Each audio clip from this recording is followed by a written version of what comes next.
میں ایک چیز آپ سے پوچھنا چاہ رہا تھا کہ آپ اور بھی کئی لوگ جو تھے وہ جسے ہم کہتے ہیں نا کہ بہت ہی پریکٹسنگ مسلم جو تھے وہ اس شعبے میں ہمیں نظر آئے نا، اور ہم دیکھتے ہیں کہ اس کے باوجود بھی جواد بھائی 94 95 96 کے بعد ہی وہ جو پرانا تھیٹر تھا جس میں بامقصد پلیز ہوتے تھے وہ بالکل ختم ہوتا چلا گیا اور تھیٹر نے ایک بالکل ہی الگ رخ لے لیا.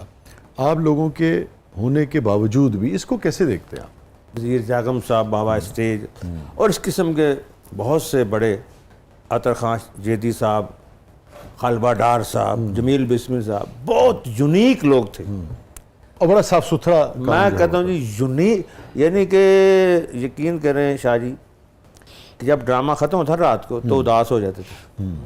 صبح سے یار کب وقت ہوگا رات کو ریہرسل پہ جائیں گے، بیٹھیں گے ڈرامہ، یعنی ایک نشہ ہوتا تھا، ایک نشہ ہوتا، انتظار ہوتا تھا، انتظار ہوتا تھا، ایک ڈائلاگ پورا اسکرپٹ یاد ہوتا تھا، پورا اسکرپٹ ود موومنٹ. ساتھ تھے بھی سخت، اقبال افندی صاحب اللہ بخشے، افتخار حیدر صاحب، پھر سہیل صاحب آ گئے، وہ تو انہوں نے تو کمال ہی کر دیا، انہوں نے تو ایسا تھیٹر کو رنگ لگا دیا. وہ پھر یہ جب ڈانس شروع ہوا نا شاہ جی، کون سا ایسا موڑ تھا، کون سا ڈرامہ تھا، کون سا سال تھا، کس کی انٹری تھی، کس کا جانا تھا جس کی وجہ سے آپ سمجھتے ہیں کہ تھیٹر آج اس حال کو پہنچا ہے اور وہ تھیٹر بالکل ختم ہو گیا؟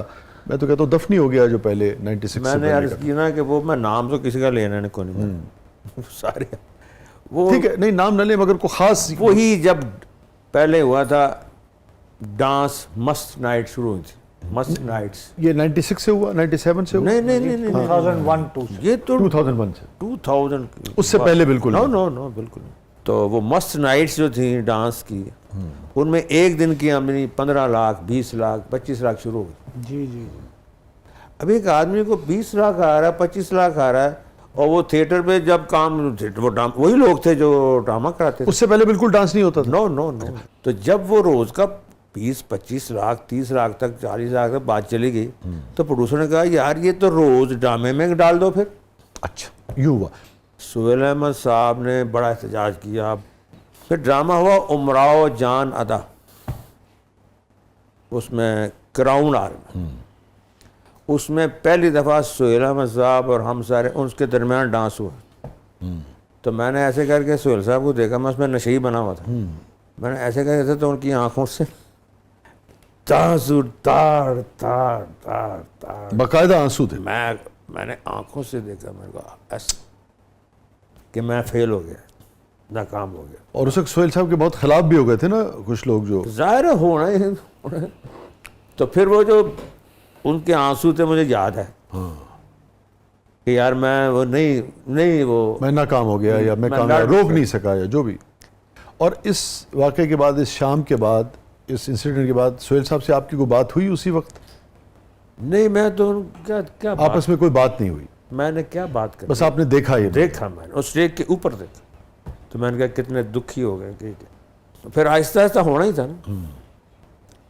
آہستہ پھر آہستہ اس وقت تو لوگ کہتے ہیں نہیں ہوگا، یہ نہیں ہوگا. باقی کوئی ایکٹر سمجھ میں نہیں آ رہی تھی کہ کیوں منع کر رہے ہیں، کیا آخر ڈانس بھی تو ایک کلچر کا حصہ ہے، ادا کی شاعری، یہ وہ لفظ چل رہے تھے تو یہ کیوں کر رہے ہیں. لیکن وہ دیکھ رہے تھے فیوچر کہ ایسا نہیں رہے گا. یہ بگڑتے بگڑتے بگڑتے بگڑتے پھر بگڑ گیا. پھر آپ جو ہونا تھا ہو گیا، جو ہویا ہے ہونا ہی سی. ہونی روکیاں رکدی نہیں، ایک باری جو شروع ہو جاوے گل پھر ایویں مکدی نہیں.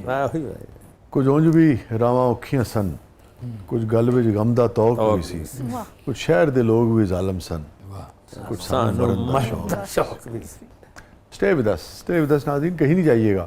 چھوٹے سے وقفے کے بعد واپس آتے ہیں. پروگرام کے اگلے مرحلے میں آپ کے لیے بہت کچھ ہے، آپ دیکھ رہے ہیں زبردست. ہمارے ساتھ موجود ہیں بہت ساری یادوں، بہت ساری باتوں کے ساتھ محترم جواد وسیم صاحب.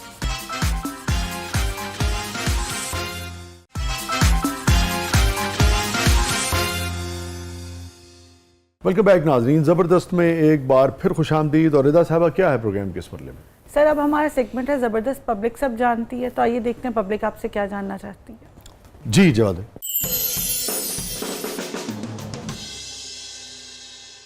فواز صاحب مزاح کے حوالے سے اسلام کیا کہتے ہیں، اس پر ذرا رہنمائی فرما دیں۔ اسلام ایک کمپلیٹ مکمل مذہب ہے، بے شک ضابطۂ ضابطۂ حیات ہے۔ حیات ہے، اور پیدا ہونے سے لے کر موت تک کی یہ ڈائریکشن دیتا ہے ہر شعبے میں، رونا ہو، ہنسنا ہو، کاروبار ہو، زندگی ہو، شادی۔ تو مزاح جو ہے وہ تو زندگی کا ایک حصہ ہے، مزاح کے بغیر تو لوگ پاگل ہو جاتے ہیں۔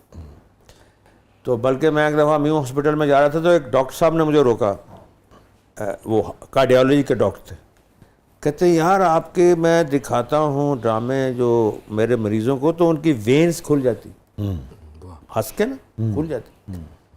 تو ہمارے نبی کریم صلی اللہ علیہ وسلم نے مزاح خود بھی فرمایا اور نستعلیق مزاح، اور آپ بلکہ صحابہ کو ہنستا دیکھ کے آپ مسکراتے، آپ خود کہا نہیں فرماتے، تبسم فرماتے تھے۔ تو آپ فرماتے تھے اور خوش ہوتے تھے، بلکہ صبح اشراق کی نماز کے بعد رات صحابہ روتے رہتے تھے، قرآن بھی کہہ رہا ہے کہ جا، تو آپ اشارہ بھی کر دیتے تھے کچھ صحابہ کو کہ چلو تھوڑا سا ان کو ہنساؤ۔